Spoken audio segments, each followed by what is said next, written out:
안녕하세요.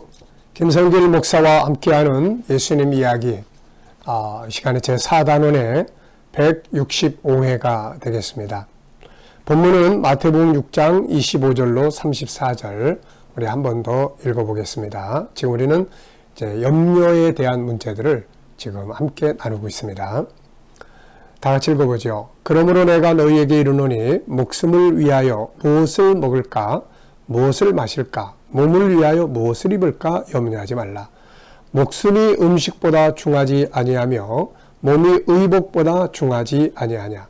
공중의 새를 보라. 심지도 않고 거두지도 않고 창고에 모아들이지도 아니하되 너희 하늘 아버지께서 기르시나니 너희는 이것들보다 귀하지 아니하냐. 너희 중에 누가 염려함으로 그 키를 한 자라도 더할 수 있겠느냐. 또 너희가 어찌 의복을 위하여 염려하느냐. 들의 백합화가 어떻게 자라는가 생각하여 보라. 수고도 아니하고 길쌈도 아니하느니라. 그러나 내가 너희에게 말하노니 솔로몬의 모든 영광으로도 입은 것이 이 꽃 하나만 갖지 못하였느니라. 오늘 있다가 내일 아궁이에 던져지는 들풀도 하나님이 이렇게 입히시거든 하물며 너희일까 보냐. 믿음이 작은 자들아. 그러므로 염려하여 이르기를 무엇을 먹을까, 무엇을 마실까, 무엇을 입을까 하지 말라. 이는 다 이방인들이 구하는 것이라. 너희 하늘 아버지께서 이 모든 것이 너희에게 있어야 할 줄을 아시느니라. 그러므로 너희는 먼저 그의 나라와 그의 의를 구하라. 그리하면 이 모든 것을 너희에게 더하시리라. 그러므로 내일 일을 위하여 염려하지 말라. 내일 일은 내일이 염려할 것이요 한날의 괴로움은 그날로 족하니라. 아멘. 염려와 고민을 해결하는 방법들을 지금 이제 나누게 되겠습니다. 그 중에서 이 시간에는 답은 있다. 염려와 걱정은 어떤 문제 때문에 발생하는 거거든요. 그런데 문제에는 답이 있는 겁니다. 답은 있다. 우선 이 확신을 가지고 우리가 염려와 걱정을 만드는 문제들을 풀어나가 볼 수 있어야 합니다. 자, 지난 시간에는 염려와 걱정의 원인 두 가지를 살펴봤죠. 하나는 근본적인 원인, 창세기 3장 인간의 죄를 지면서 에덴에서 떠난 이후부터 인간은 수많은 문제들에 부딪히게 됐고 그 속에서 염려와 걱정을 안 할 수가 없게 된 거죠. 또 하나는 현실적인 원인, 우리들의 삶의 현장에서 부딪히는 수많은 일들, 무엇보다도 아이들이 어려서부터 부모들이 염려하고 걱정하는 것들을 보고 배운 학습 효과가 아주 크다고 말씀드렸습니다. 자, 이 시간에는 염려와 걱정거리, 염려만 하고 있으면 안 되잖아요. 이거 해결해야죠. 해결할 수 있는 방법들이 무엇인지에 대해서 이제 몇 시간에 걸쳐서 살펴보려고 합니다. 자, 먼저 알아야 할 것은 염려와 걱정거리는 분명히 해결할 수 있다고 하는 것을 우리는 기억을 해야 합니다.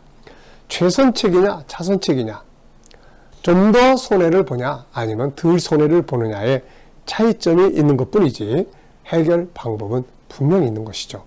그래서 같은 염려를 안고 살아도 어떤 사람은 염려와 고민만 하고 있지만 어떤 사람들은 이 같은 염려들을 벗어버리고 기쁘고 즐겁게 감사하며 살고 더 나아가서는 고민거리들을 통해서 새로운 삶으로 자기를 만들어 나가는 사람들도 많이 있습니다. 그 차이점이 뭘까요? 같은 문제인데 한 사람은 염려와 고민 속에 있고 한 사람은 새로운 도전을 하고 그 차이점이 무엇일까요? 풀어가는 방법을 아는 것과 모르는 것의 차이점입니다.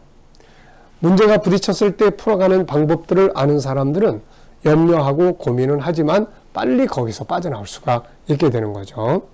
자, 우리가 염려, 걱정, 근심 그러면 참고할 것이 있습니다.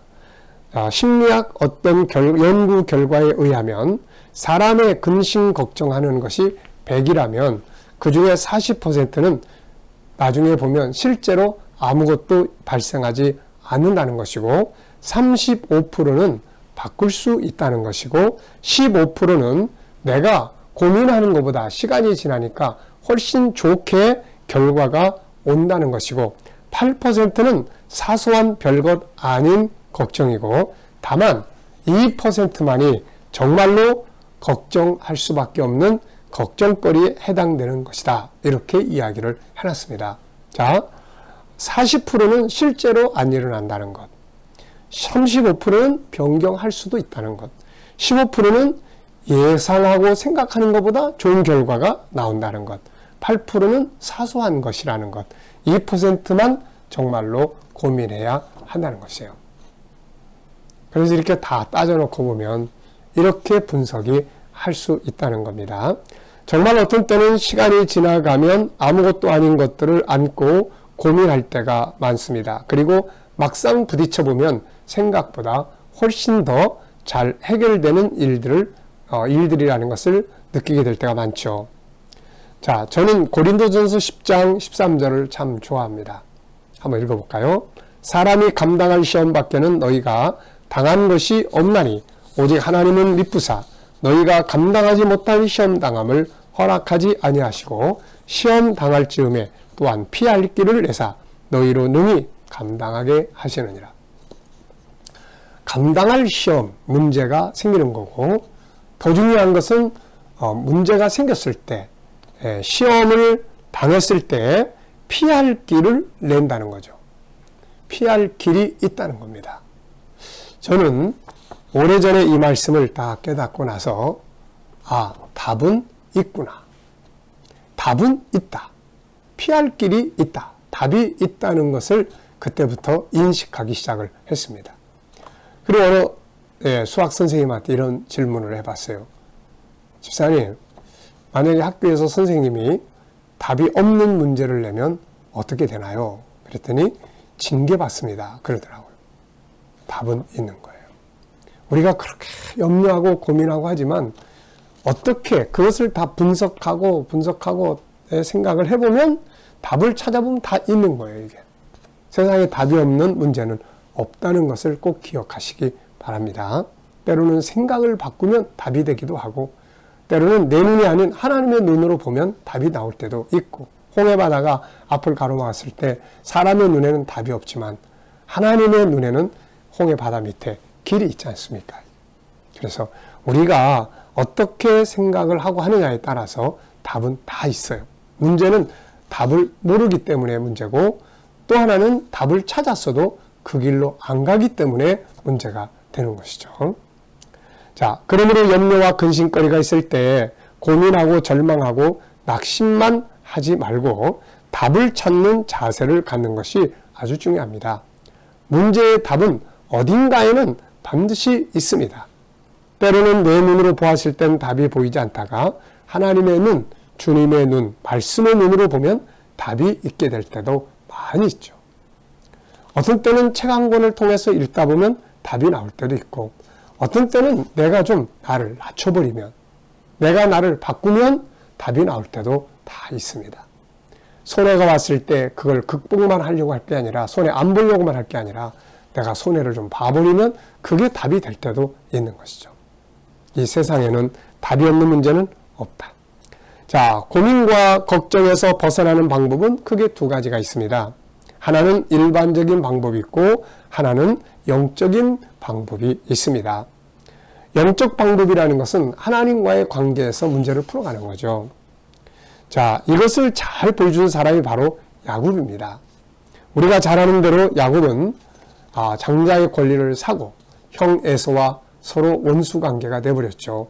그래서 형 때문에 삼촌 집에 망명 가고 거기서 20년 세월을 보내면서 영적으로 육적으로 아주 많은 복을 받았죠. 그리고 나서 이제 다시 아버지 집으로 돌아오고 있었어요. 이때 형 에서가 지난날의 감정을 때문에 야곱을 향해서 군대 400명을 데리고 온다는 말을 야곱이 들었죠. 얼마나 두려웠겠습니까? 얼마나 염려가 됐겠어요? 잠이 오겠습니까? 얼마나 고민에 빠졌을까요? 이 염려와 고민이 길어지면 이제 이게 공황장애처럼 되게 되는 거죠, 이게. 그러나 그는 그냥 염려와 고민만 한 것이 아니라 그것으로부터 벗어나기 위해서 방법들을 찾아서 사용하기 시작을 합니다. 방법은 있단 말이죠. 야곱이 사용한 방법은 두 가지로 나타나요. 하나는 현실적인 방법을 활용을 합니다. 그냥 밤새도록 끙끙끙 앓고 고민하는 게 아니고 어떻게 하면 좋을까? 방법을 찾아서 그래, 이렇게 해보자. 그래서 그가 사용한 방법은 크게 두 가지예요. 하나는 현실적 방법인데 형님의 마음을 달래기 위해서 예물을 보내죠. 그런데 이 예물을 보낼 때 한 번에 왕창 보내지 않고 나눠서 보냅니다. 사람의 심리를 최대한 잘 활용한 거죠. 왜냐하면 사람은 누구나 한 번 받을 때보다 여러 번 받게 되면 마음이 누그러질 수가 있잖아요. 자, 그 다음에는 이제 자기의 전 재산을 둘로 나눴어요. 둘로. 앞에 때를 치면 뒤에 때는 피할 거다. 이 두 때를 나눠서 그렇게 하고 그 다음에 맨 마지막에 자기가 딱 섰습니다. 자기가 살아있으면 또 다시 다 일으켜 세울 수 있으니까요. 현실적 방법인데 형에게 예물을 보내는데 여러 번 보내고 두 때를 나눠서 한 때를 치면 한 때는 도망간다. 세 번째는 자기는 맨 마지막에 서 있다. 이게 야곱이 활용한 현실적 방법이에요. 그 다음에 이제 영적인 방법이 있습니다. 현실적 방법으로 끝나지 않고 야곱은 영적 방법을 사용을 합니다. 그것은 이제 인간적으로 할 거는 다 해놓고 그 다음에는 하나님 앞에 엎드리는 거죠. 그래서 하나님과 씨름하는 이 영적 방법을 같이 사용을 했어요. 이 싸움에서 하나님이 야곱을 도와주셨죠. 그래서 야곱에게 져 주시고 그에게 이스라엘이라는 이름을 주셨어요. 승리자의 이름이죠. 이렇게 해서 야곱은 염려와 고민 속에서 벗어날 수가 있었던 것이죠. 자, 여러분, 이 세상을 살아가다 보면 염려하지 않고 고민하지 않고 사는 사람은 아무도 없을 겁니다. 그런데 중요한 것은 그걸 해결하는 방법을 아느냐 모르느냐의 차이점이에요. 우리가 세상의 어떤 문제도 반드시 고린도전서 10장 13절 꼭 기억해 두십시오. 감당할 시험, 그 다음에 시험 당할 때 피할 길이 분명히 있다는 거예요. 그 길을 찾으면 되는 것입니다. 그래서 우리가 염려할 일들이 생겼을 때 그냥 고민하고 좌절만 하지 말고 답을 찾기 위해서 노력을 해야 되고 우리가 사용할 수 있는 방법은 현실적 방법과 영적인 방법이 있습니다. 그 모델로 이 시간에는 야곱을 우리가 살펴봤습니다. 이 시간 말씀 여기서 마치겠습니다. 감사합니다.